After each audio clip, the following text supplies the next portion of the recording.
Hello everyone, I am Raghav and watching let's study. हमने अपनी previous video में quadrilaterals का एक शॉर्ट इंट्रोडक्शन देखा था। उसके टाइप्स के बारे में थोड़ा बहुत पढ़ा था हमने। और आज की वीडियो हम करने वाले हैं properties of types of quadrilaterals. Quadrilateral होता क्या है? सिंपली एक पॉलीगन होता है 4 साइड्स का, क्लोज सिंपल, उसे क्वाड्रिलेटरल कहते हैं। अगर आपने वो प्रीवियस वीडियो नहीं देखी है, आपको उसकी लिंक डिस्क्रिप्शन बॉक्स में मिल जाएगी। उस वीडियो में मैंने क्वाड्रिलेटरल के पूरे टाइप्स को थोड़ा बहुत बताया है, उनके उनके बारे में शॉर्ट इंट्रोडक्शन दिया है। और क्वाड्रिलेटरल में क्या क्या होता है वो सब बताया हुआ है।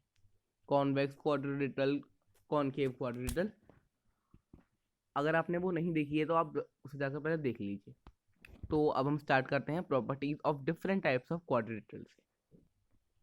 तो सबसे पहले हमारे पास आता है स्क्वायर। स्क्वायर क्या होता है? स्क्वायर वो क्वाड्रिलेटरल होता है जिसकी सारी साइड्स इक्वल होती हैं और हर एक एंगल 90 डिग्री का होता है। तो इसकी प्रॉपर्टीज क्या हो जाएंगी? All sides are equal, all angles are equal to 90 degree. हमने अपनी प्रीवियस वीडियो में भी ये तो पढ़ा था। डायगोनल्स क्वाड्रेट एक स्क्वायर के इक्वल होते हैं, और डायगोनल्स एक दूसरे को परपेंडिकुलरली बाइसेक्ट करते हैं। मतलब कि डायगोनल्स 90 का एक एंगल फॉर्म करते हैं हर साइड पे। तो ये हमारी प्रॉपर्टीज हो गई एक स्क्वायर की। अब हम आते हैं अपने दूसरे टाइप पे, जो है रेक्टेंगल। रेक्टेंगल की सारी साइड्स तो इक्वल नहीं होती हैं, इसकी अपोजिट साइड्स इक्वल होती हैं, हमने पढ़ा था। For example A B will be equal to D C and D A will be equal to C B. इसका हर एक एंगल 90 डिग्री का होता है, और जो इसके डायगोनल्स होते हैं वो इक्वल लेंथ के होते हैं।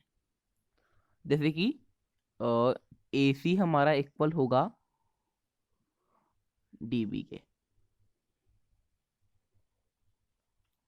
और डायगोनल्स एक दूसरे के बाइसेक्टर्स होते हैं। अब हम आते हैं अपने थर्ड टाइप पे, रोम्बस पे। रोम्बस हमारा वो क्वाड्रिलेटरल होता है कि सारी साइड्स तो इक्वल होती हैं, पर उसके एंगल सारे एंगल 90 के नहीं होते। और रोम्बस में जो हमारे अपोजिट एंगल्स होते हैं, जैसे कि एंगल ए और एंगल सी, अपोजिट एंगल्स है तो ये इक्वल होंगे। और अब आते हैं ये एंगल डी एंगल बी, ये हमारे अपोजिट एंगल्स हैं, देन ये भी हमारे इक्वल होंगे। जो उसकी एडजेसेंट एंगल्स होते हैं वो हमारे सप्लीमेंट्री होते हैं। सप्लीमेंट्री का मतलब हमें पता है, इक्वल टू 180 डिग्रीज। मतलब कि जो इसके एडजेसेंट एंगल्स होते हैं, जैसे कि एडजेसेंट एंगल्स का ए है और बी है, तो ए बी का सम कितना होगा? Angle A plus angle B हमारा कितना होगा? वो हमारा 180 डिग्री होगा। इसी तरीके से एंगल बी और एंगल सी भी, angle D, angle A, angle D, angle C, इस तरीके से इसके सारे एडजेसेंट एंगल्स का सम 180 होता है, सप्लीमेंट्री होते हैं। Diagonals are perpendicular bisector of each other. जो उसके डायगोनल्स होते हैं वो एक दूसरे के परपेंडिकुलर बाइसेक्टर होते हैं। परपेंडिकुलर बाइसेक्टर मतलब कि 90 का एंगल वो फॉर्म करते हैं। नेक्स्ट पे आते हैं, जो कि है हमारा पैरेललोग्राम। पैरेललोग्राम वो क्वाड्रिलेटरल होता है जिसकी अपोजिट साइड्स के पेयर इक्वल होते हैं। जैसे कि एक पेयर का है, अपोजिट साइड का है A B and D C, और दूसरा पेयर इसका होगा D A and C B. तो ए बी पैरेलल टू होगा हमारे डी सी के, और डी ए पैरेलल टू होगा हमारे सी बी के। तो ये हमारा एक पैरेललोग्राम होता है। और इसके जो अपोजिट एंगल्स होते हैं वो इक्वल होते हैं। Opposite angles, angle A, angle C, angle D, angle B, इस तरीके के इसके अपोजिट एंगल्स भी इक्वल होते हैं। जो उसके एडजेसेंट एंगल्स होते हैं सप्लीमेंट्री होते हैं। अभी मैं आपको बताया था रोम्बस में, जैसे इसके एडजेसेंट एंगल सप्लीमेंट्री होते हैं, like angle A angle B 180 का होगा, इस तरीके से इसके भी एडजेसेंट एंगल्स हमारे सप्लीमेंट्री होते हैं।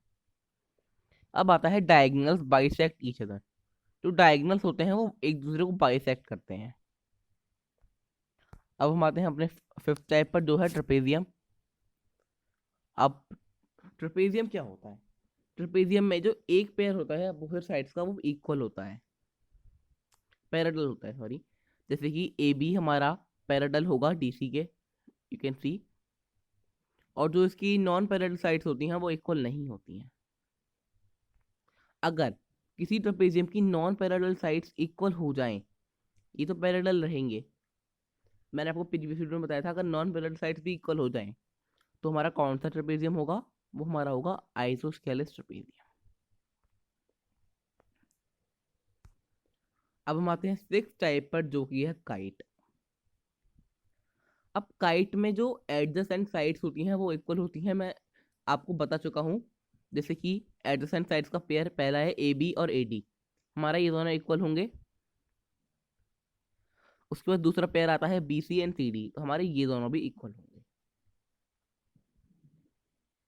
और इसमें एक पेयर अपोजिट एंगल्स का इक्वल होता है, जैसे कि एंगल बी और एंगल डी इक्वल होगा। Diagonals are perpendicular to each other, diagonals perpendicular होते हैं, मतलब 90 का एंगल फॉर्म करते हैं। और जो लॉन्गर डायगोनल होता है वो शॉर्टर डायगोनल को बाइसेक्ट करता है। आगे बढ़ते हैं। अब हम यहाँ देखते हैं कि हम जो प्रॉपर्टीज पढ़ी वो किस किस तरीके से अप्लाई होती हैं साइड्स पे। All sides are equal rectangle पे, रेक्टेंगल की सारी साइड्स इक्वल नहीं है तो यहाँ पे क्रॉस है। स्क्वायर की सारी साइड्स इक्वल होती हैं, राइट। पैरेललोग्राम की सारी साइड्स इक्वल नहीं होती तो यहाँ पे रॉन्ग है। रोम्बस की सारी साइड्स इक्वल होती हैं। ट्रेपेजियम में all sides are equal, no, wrong. अब आती हैं अपोजिट साइड्स आर इक्वल, हाँ, रेक्टेंगल में अपोजिट साइड्स इक्वल होती हैं, हमने पढ़ा था इस तरीके से। उसके बाद आता है स्क्वायर, अपोजिट साइड्स इक्वल होती है, मतलब इसमें सारी साइड्स इक्वल होती हैं, अपोजिट साइड्स भी इक्वल होंगी ही होंगी। उसके बाद आता है पैरेललोग्राम, पैरेललोग्राम में भी हमारी अपोजिट साइड्स इक्वल होती हैं। रोम्बस में भी होती हैं और ट्रेपेजियम में नहीं होती। Opposite sides are parallel, rectangle की पैरेलल होती हैं, स्क्वायर की भी होती हैं, पैरेललोग्राम की तो ऑब्वियस होती हैं, रोम्बस की भी होती हैं और ट्रेपेजियम की भी होती हैं। तो ये हमारी एक प्रॉपर्टी ये हो गई, ऑल साइड्स आर पैरेलल, वो हमारे सारे टाइप्स में अप्लाई हो रही है। उसके बाद आते हैं एंगल्स पे। All angles are equal, rectangle के सारे एंगल 90 के होते हैं, हमें पता है, तो यहाँ पे राइट है। उसके बाद आते हैं हम स्क्वायर पे, स्क्वायर के भी सारे एंगल 90 के ही होते हैं, इस तरीके से। फिर आते हैं पैरेललोग्राम पे, पैरेललोग्राम के सारे एंगल्स 90 के नहीं होते हैं, तो यहाँ पे रॉन्ग हो गया। रोम्बस, रोम्बस के भी सारे एंगल इक्वल नहीं होते हैं, तो यहाँ इसलिए यहाँ पर रॉन्ग हो गया। अब आते हैं opposite angles are equal, rectangle के अपोजिट एंगल्स इक्वल होंगे बिकॉज 90 का होता है। उसके बाद आता है स्क्वायर के भी होते हैं, पैरेललोग्राम के भी अपोजिट एंगल्स इक्वल होते हैं, हमने अभी इसकी प्रॉपर्टी में पढ़ा था। और रोम्बस के भी हमारे अपोजिट एंगल्स इक्वल होते हैं। उसके बाद आते हैं sum of two adjacent angles is 180। Rectangle की तो ऑब्वियस है, 90 के एंगल होते हैं तो 180 का बनेगा ही बनेगा, स्क्वायर में भी बनेगा।